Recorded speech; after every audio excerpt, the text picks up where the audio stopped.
porque creo que estamos en un contexto político en el que emerge una ultraderecha con mucha capacidad de acción, con mucha capacidad de convicción, por lo menos a un tercio de la ciudadanía, que hace acuerdos con una derecha que también a su modo es una derecha negacionista, digo, porque no me parece que en ese caso sean tan diferentes, en el sentido que hoy el acuerdo que está presentándose en términos sociales entre la Fuerza de la Libertad Avanza y el sector Macri-Bullrich, que es un sector que también estuvo comprometido con situaciones como la desaparición de Santiago Maldonado, el asesinato de Rafael Nahuel, es decir, muestran claramente que cuando se discute sobre el terrorismo de Estado y se niega lo que ocurrió o se lo relativiza o se lo pone bajo,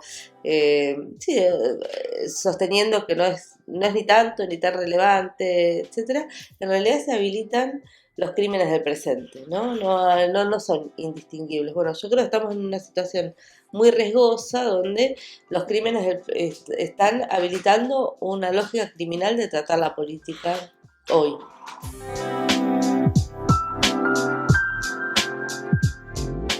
Tenemos que saber que esa ultraderecha ya llegó para quedarse. Cambiarán los nombres, pero llegó para quedarse y si todo sale muy bien y pierden las elecciones en el balotaje, de todos modos han logrado hasta ahora correr el umbral de lo decible, ¿no?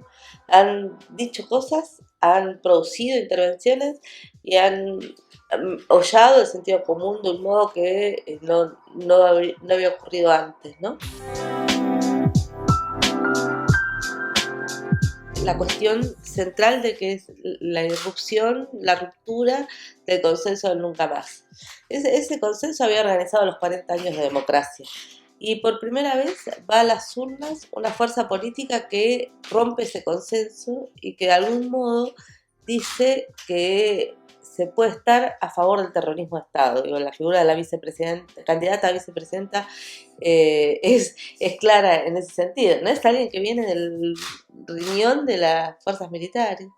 Y esa reivindicación yo creo que es muy compleja. La otra, me parece que cuando decimos correr el umbral de lo decible, es poner en escena una idea de mercantilización donde la vida entera se piensa como un objeto de mercado y la vida, los cuerpos, el cuerpo pensado como un conjunto de fragmentos que pueden ser enajenados, pero también los bienes comunes naturales pensados como recursos a ser privatizados. Digamos, hay una idea ahí, o la educación o la salud pública reducidas a ser pensados como algo que debe dar ganancia y debe ser intercambiado por dinero, ¿no?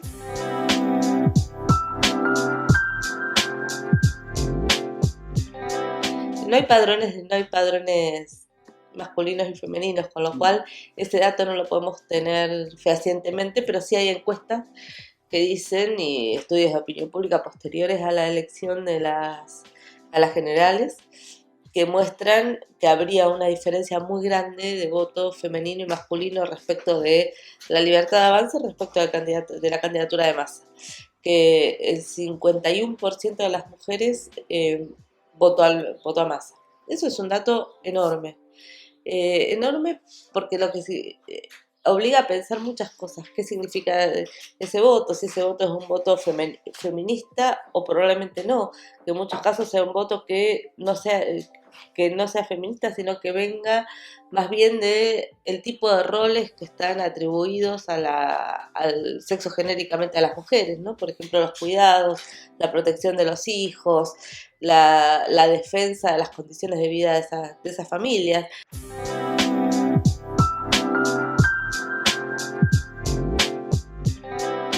Pero por otro lado sí apareció esta otra politización feminista con mucha claridad, me parece, como adversidad a la candidatura fundamentalmente de Milei, y ahí apareció, bueno, hubo muchas campañas en eso, ¿no? Respecto de si usaste el pañuelo verde no podés hoy votar a Milei, ¿no?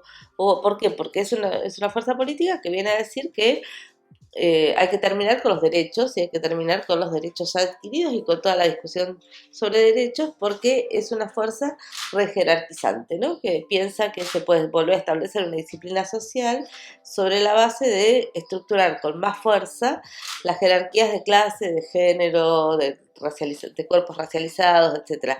Eso me parece que está en juego. Es muy difícil la situación de todos modos para los feminismos, me parece, por varias razones. Una, porque creo que como todas las otras fuerzas políticas o movimientos políticos y sociales, el momento de la pospandemia es un momento de relativo repliegue. Es decir, es un momento donde la capacidad de movilización no es la misma que en los años anteriores a la pandemia, que eso está afectando a todas las fuerzas políticas, me parece, y a todos los movimientos sociales, que ha habido una especie de repliegue, de retirada del espacio público, de renuncia a la intervención en la vida política, y para un movimiento social como los feminismos, que son movimientos callejeros, de trama, de mucha construcción de trama, de organización por abajo, de red, es muy problemática esa situación.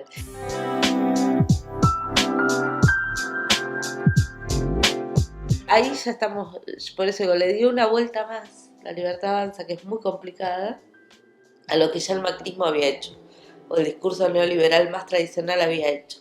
Que es decir, bueno, méritos, mercado, pero ahora es que no quede ningún resquicio de lo público, ¿no? Que no quede ningún elemento, no quede ninguna regulación, que no quede norma que haga la vida social. Bueno, si no hay norma que de algún modo regule la vida social, ¿qué es lo que queda? ¿No? Queda guerra.